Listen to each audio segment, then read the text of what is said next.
There's something strange about watching a character fall apart on screen and feeling nothing at all. Not anger, not shock, just confusion. General Hux was supposed to be a symbol of rising tyranny, a fanatic groomed for power, ready to rule a galaxy. So how did we get to a scene where he blurts out, "I'm the spy," like he's in a bad comedy sketch? From the very beginning, Hux was framed as someone dangerous. He wasn't subtle, but he was sharp, calculated, cold. He believed in the First Order the way true zealots believe in religion. His speeches felt like declarations of war. His stare cut through steel. And when Starkiller fired, he didn't flinch. He smiled. That's why his betrayal in Episode 9 didn't just feel out of character. It felt like a betrayal of the story itself. There's no build-up, no inner conflict, no plan. Just a twist that happens for the sake of moving the plot forward. And then he's dead before we even get a chance to ask why. Not with a bang, but a shrug. It's frustrating because Star Wars has done this before, and done it well. Characters turning against their masters. Double agents working from the inside. Slow-burning betrayals that sting because they make sense. But with Hux, none of it lands. It's like the writers changed his entire arc overnight and hoped we wouldn't notice. And yet, it's more than just one bad twist. Hux's collapse is part of a bigger problem with the sequel trilogy. A story that started with strong foundations, but lost its grip on character and consequence. One moment, he's a rising tyrant. The next, he's comic relief. And by the time they kill him off, it doesn't even matter anymore. In this video, we're diving into exactly why Hux's betrayal made no sense. We'll explore how his arc got dismantled, how tone and writing choices stripped him of his menace, and why it reflects deeper issues in the way the sequel trilogy handled its villains. This isn't just about Hux, it's about what happens when a story gives up on its own characters. From the moment General Hux marched onto the screen in The Force Awakens, he felt like someone important. He had presence, he had power, and above all, he had conviction. He wasn't just a First Order lackey, he was a true believer in authoritarian rule and military dominance. There was a calculated fire behind every speech and stare.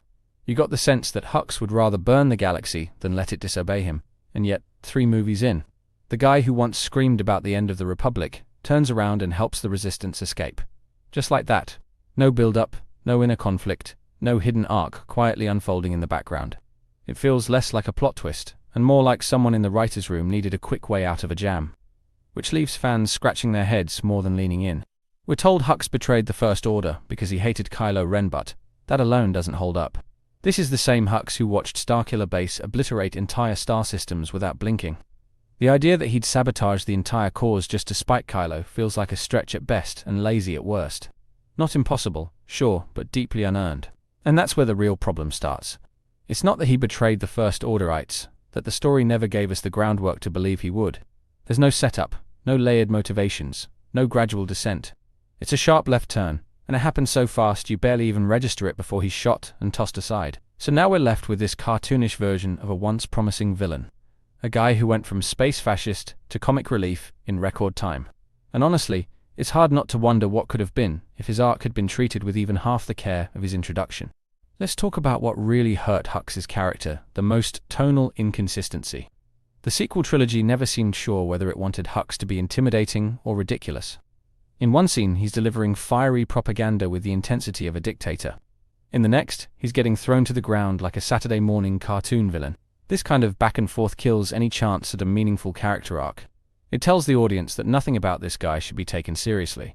And if the story doesn't take him seriously, why should we? By the time we get to The Rise of Skywalker, Hux isn't just undermined, he's openly mocked by the narrative itself.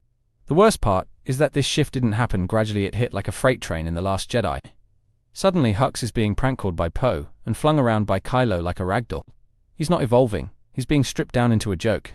And once that happens, it's really hard to walk it back and expect the audience to reinvest.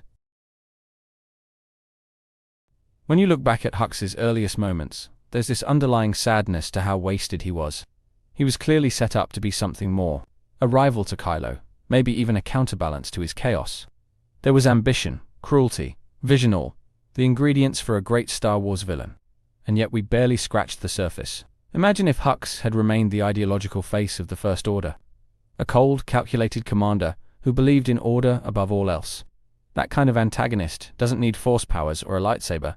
He's terrifying because of how rational his evil seems. It's the kind of villain that leaves a mark long after the credits roll. But instead, his presence just fades into the background. His betrayal is over in seconds. His death, even quicker. There's no weight to it, no final moment of reckoning.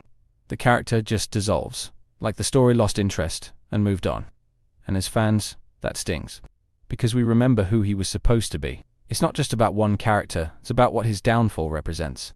A story that started with so much promise, but got tangled in rewrites, course corrections, and disconnected ideas. Hux became collateral damage in a larger struggle over creative control. And that's honestly one of the saddest things about the whole trilogy. There's something kind of awe-inspiring when you think about what Hux could have symbolized. A human villain standing toe-to-toe with the Force wielders, not through strength, but through ideology, through cunning, through control. He could have been the Palpatine of the new era, minus the magic, just raw conviction and political terror. In a galaxy full of lightsabers and space wizards, a character like Hux had a different kind of power. He was the embodiment of systemic evil, the guy who weaponized fear, propaganda, and loyalty to a cause. And that's scarier than any Sith Lord, because it's real. It's the kind of villain you can't just slice through with a laser sword. Picture a version of the trilogy where Hux doesn't crumble into comedy, but ascends into something even darker, where his hatred of Kylo isn't petty, it's strategic. He's not trying to sabotage the First Order, he's trying to seize it. Turn it into something even more monstrous. Now that's a terrifying twist. You could have had this Cold War within the First Order, a shadow battle between chaos and discipline. Between Kylo's raw aggression and Hux's methodical cruelty. That conflict alone could have carried an entire movie.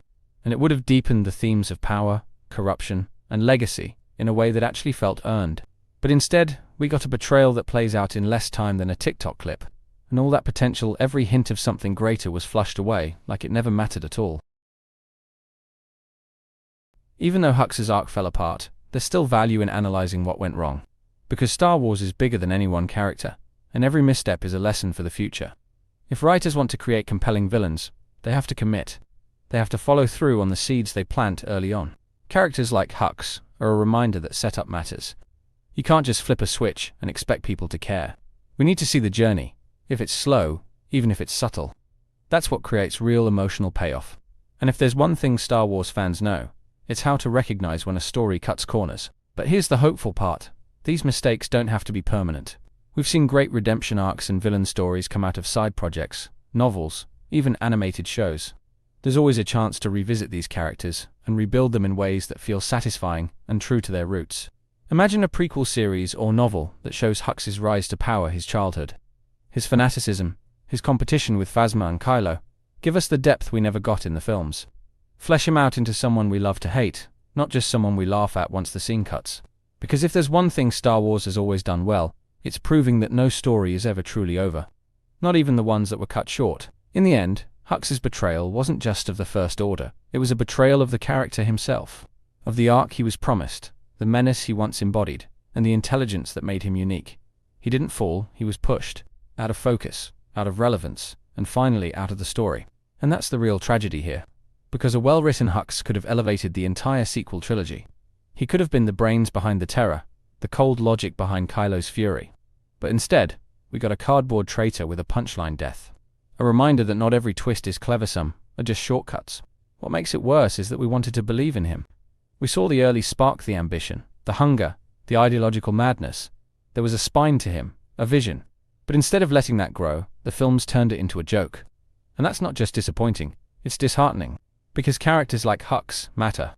Not because they're flashy or powerful, but because they reflect how evil can look cold and ordinary. Predictable, even.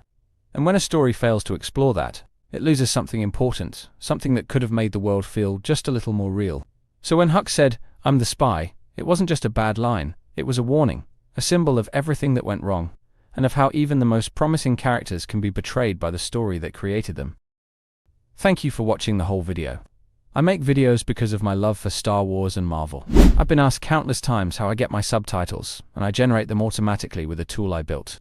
That same tool can be used here on my website. It's completely free and doesn't require signing up. My website contains the subtitle generator that is perfect for any video. Blogging post, where you can sign up with your email and receive notifications for when I post, and also my 3 channels. Critical Analysis Hub focuses on Star Wars and Marvel movies. Critical Analysis Hub Plus looks at Star Wars and Marvel shows. And Critical Analysis Hub XP centers on video games, like The Last of Us series, Jedi Survivor, and GTA 5. Thank you for being a fan.